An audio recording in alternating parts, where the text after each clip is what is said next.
So today, Dr. Scholz, we're talking about Gleason 3 plus 4 equals 7. And in this situation, people are in what they'd call intermediate risk prostate cancer. We have seen from other videos and discussions that we have had talking about active surveillance. We've also talked about focal therapy, but we've never compared the two. And many of our viewers have asked that we do so. So first of all, can you describe the state of prostate cancer when it is 3 plus 4 equals 7 in the Gleason score? Sure, this is a vast topic, and we could talk about it for hours and hours. Why is that? Well, it's one of the big gray areas of prostate cancer, where the factors that will lead to your ultimate decision about what type of treatment you want to do is going to be based on your quality of life priorities, because there's going to be a small risk of something bad happening no matter what you do. A small risk of the cancer spreading if you watch it, and I mean very small, but still not zero. And then a small risk of damage to your sex life with difficulty getting erections if you have some sort of treatment, whether it's be a focal treatment, as you mentioned, or a standard whole prostate treatment. The background starts with trying to identify how much risk is there of spread, and that's based on a lot of different factors. But the number one thing that we look at is how much grade 4, and we look at that as a percentage of grade 3. When they say 3 plus 4 equals 7, they're saying that most of the biopsy shows grade 3, which is a harmless variant that doesn't spread, but there's a little bit of 4. And if the report is done properly, there'll be a percentage saying that 5% of it's grade 4 or 25% or 49%. If it goes over 50%, then you're in the 4 plus 3 category, and then we're on to probably doing some sort of treatment. The other factor that is going to be important is it one core of 3 plus 4, or is it multiple cores of 3 plus 4? When you start getting multiple cores of 3 plus 4, that means that the amount of 4 is starting to accumulate, and the possibility of spread is starting to go up, and it's going to be less likely that you're going to want to watch it. So that's sort of the beginning, an overall context of what people need to confront when they're thinking about what to do for 3 plus 4. But there's so much more. Is this couple still sexually active? How big a priority is that? What kind of access do you have to really quality practitioners that can do focal therapy? There's a lot of pretenders out there, and there's some people that can pull it off. All these things need to be under consideration when you're thinking about what to do for a 3 plus 4. When is that cutoff point? How many cores is too many for a patient to be able to do focal therapy or look at active surveillance? Well, it's a sliding scale, because as you can imagine, let's say someone has multiple cores of 3 plus 4, and we say, well, that's just too much 4.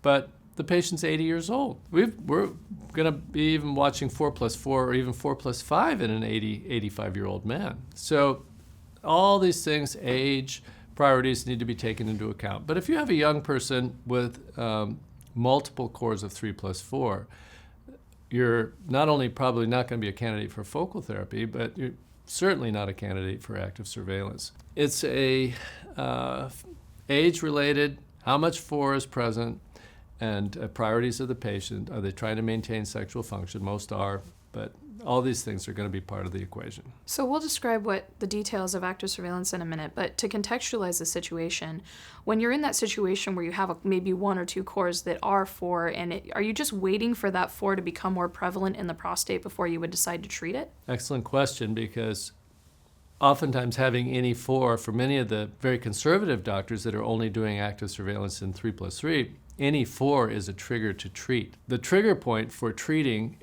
in our policies that we're using at Prostate Oncology is to take sequential MRIs and determine if the index lesion is enlarging significantly. And a lot of people are focusing on PSA, but PSA is not a very good indicator for determining if the cancer is problematic or not, unless it's just behaving in a wild fashion, say going over 20. The thing that is scrutinized most closely in our methodology is if a sequential MRI shows a lesion that's getting bigger, and if that is targeted, a targeted biopsy is done and shows increasing amounts of grade 4. So let's say you started with 5 or 10% grade 4, and now it's 35 or 40% grade 4.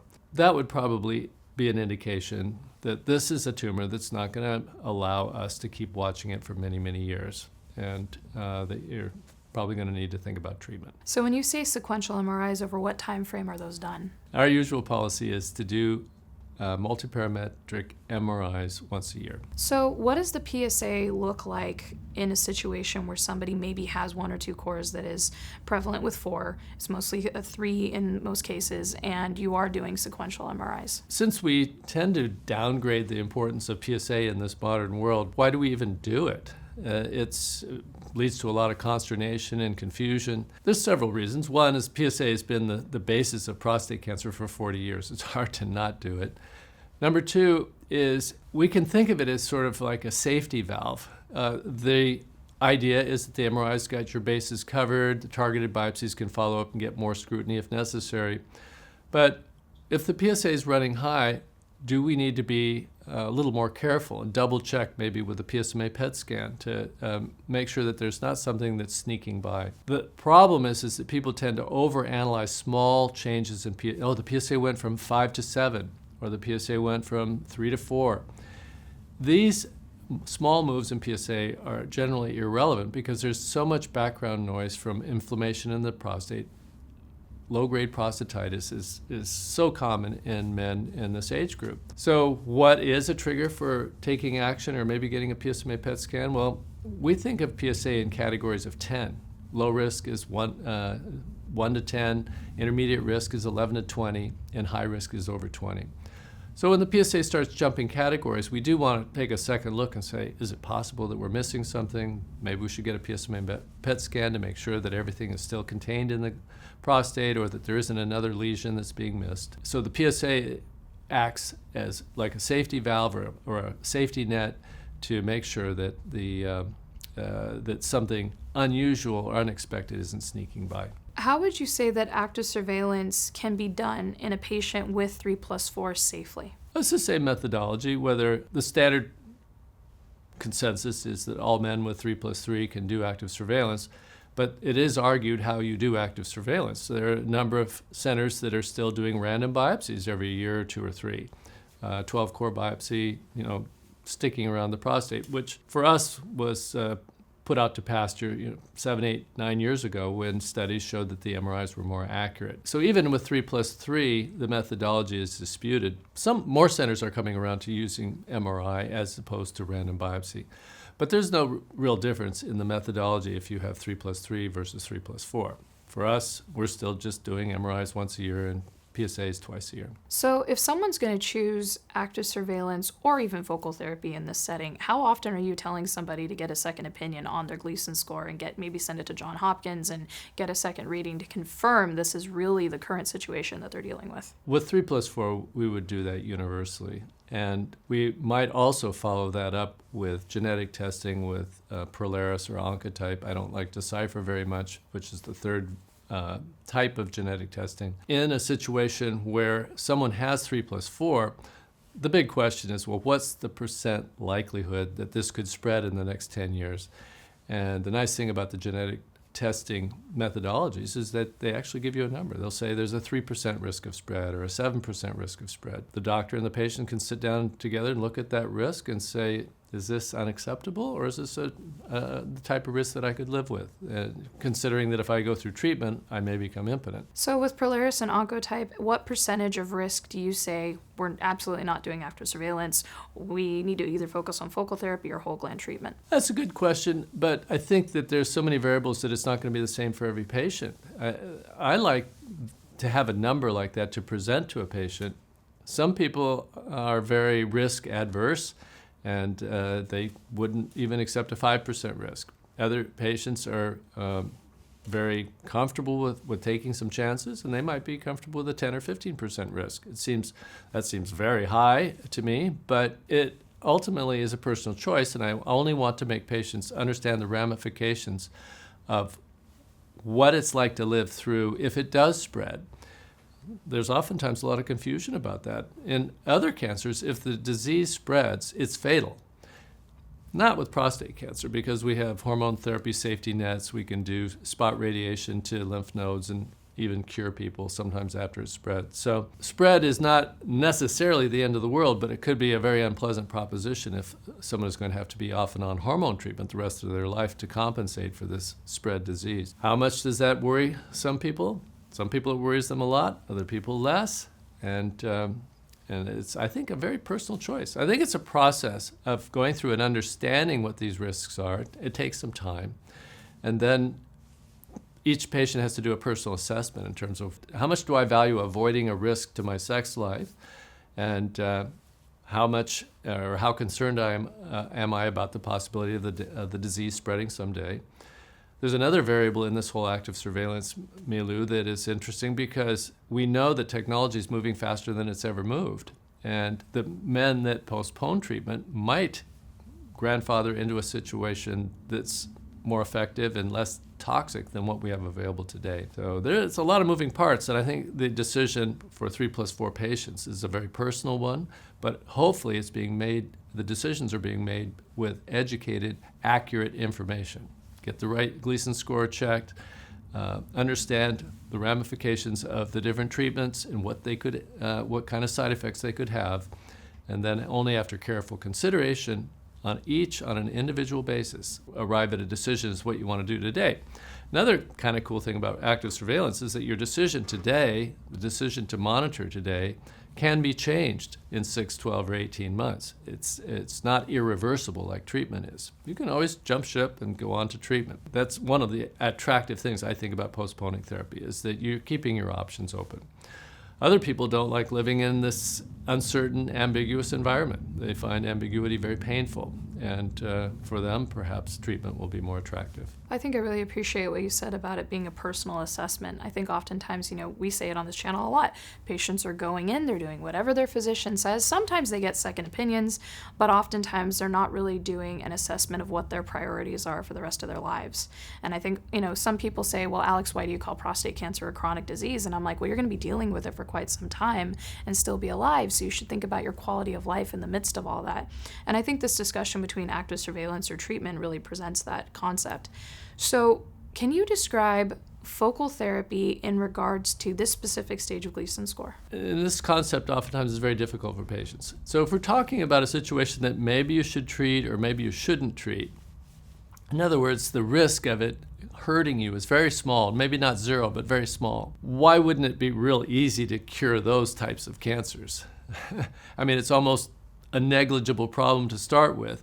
And when you implement focal therapy or any type of therapy, the expectations for cure should be incredibly high, 98% or 99%. So the idea of doing treatment for people that are in this sort of gray zone of do we really need to do treatment or not, they can certainly expect that their outcomes are going to be, their cure rates are going to be fantastically good, because we're basically smashing an ant with a hammer. I mean, it's not a big problem to begin with.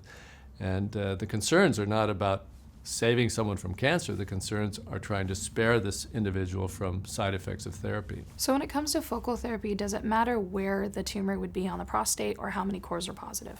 Well, focal therapy, no, the location doesn't matter, but the idea is that it is a focal problem. If there's cancer on both sides of the prostate, then focal therapy is not a consideration. But if you have a localized area that can be seen on a scan, that's biopsy confirmed, then treatments that you can treat with the whole prostate with can certainly be coned down and administered just to a section of the gland. So when it comes to focal therapy, there are a lot of different types of focal therapy, and I've heard you say before that it really depends on the practitioner and making sure that they're experienced. Do you have a specific type of focal therapy that you would send Gleason 3+4 patients to more often than another? Well, I go with the experienced doctors for many years. Dr. Duke Bond, who did cryotherapy. They put a probe in the prostate and run liquid nitrogen through the tip of the probe. It creates an ice ball in the prostate. Was our go-to person for focal therapy. More recently, or subsequent to that, we would use a form of focal seed implant radiation. Dr. Jeff DeMonis at UCLA was doing good work in that regard. I try and look for specific individuals that seem to get consistently good results. It's very hard to assess who really knows what they're doing in this department. Since it's an innocuous disease, we're not going to know if these patients are really cured for many years, because remember, we were thinking about just watching them. Then the expectation is that the possibility of spread is already very low. So if we add focal treatment on top of the 3+4, they could treat the wrong side of the gland and these patients could possibly do well. So it's really getting familiarity with your practitioner someone that you think can really deliver the goods. It's very accurate, knows how to avoid damaging surrounding structures. The whole point of focal therapy is to minimize side effects and still get the job done. It's no fun coming back to have to do redos if they do miss the target. Focal brachytherapy has worked well for us, focal cryotherapy, but that's not to say that focal laser treatments, electroporation, high-intensity focused ultrasound. People are always looking at the latest technology as if the technology will solve all these problems when you just need a smart doctor to do it right. But one thing that seems to solve some of the problems is called TULSA-PRO, where they have the high-intensity focused ultrasound, instead of being fired through the rectum into the prostate, it's sort of, a freehand proposition. They actually do the high-intensity focused ultrasound in a probe that comes out the urethra. In other words, it's in the middle of the prostate and fires outward. But even more importantly, it's done when someone's in the MRI itself. So the doctor can see the target while he's aiming his high-intensity focused ultrasound. If there's anything that's a little bit more push button in the focal therapy world, it'd probably be the TULSA-PRO approach. So one of the things I've heard you mention before is when you're interviewing a doctor for these types of treatments, that you want to make sure they've done a certain number of these procedures to make sure that they've had experience. You're not the first patient they're doing it on.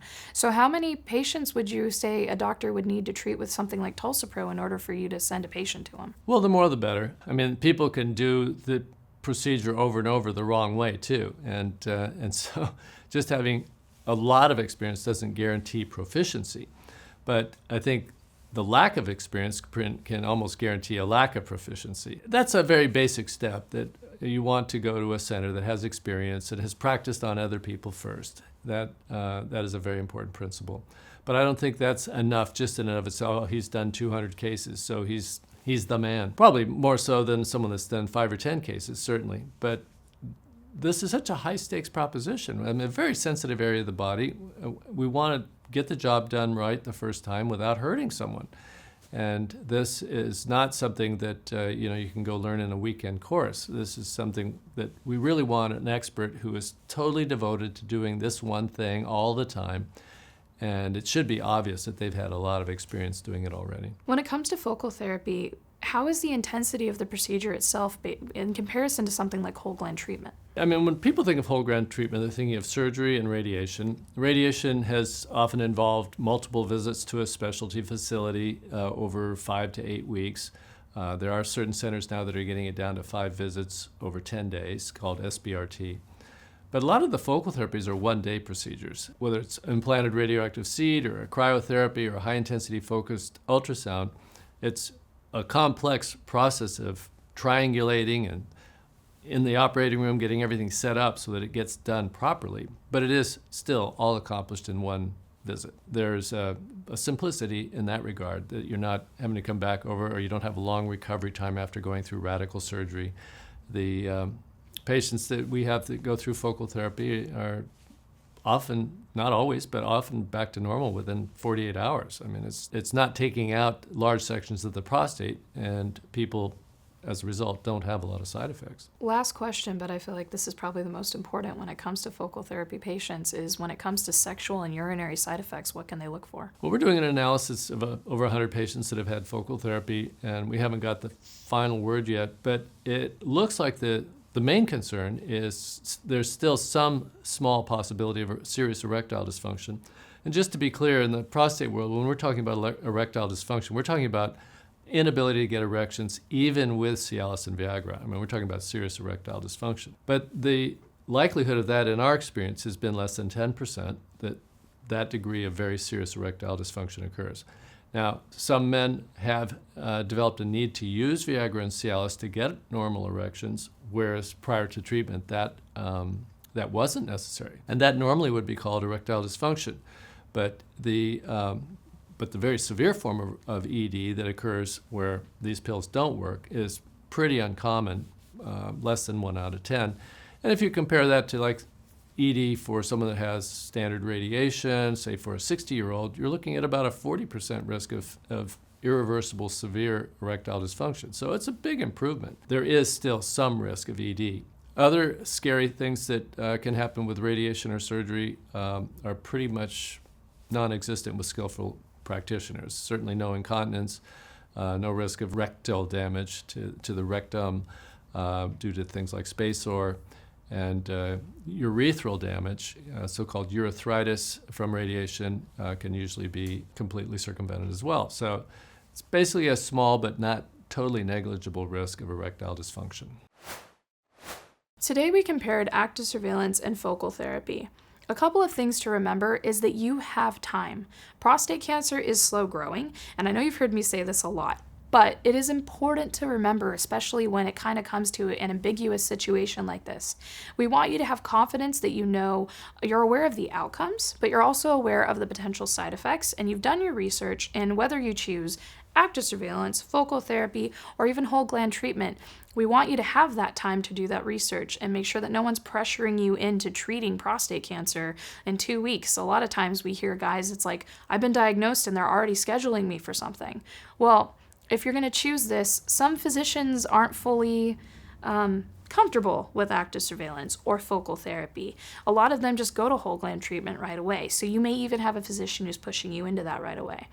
I think the thing is, since we say you have time to do your research, you have time to find the right doctor, you have time to discuss with other patients what their experiences are in other forums, Facebook groups, and things like that.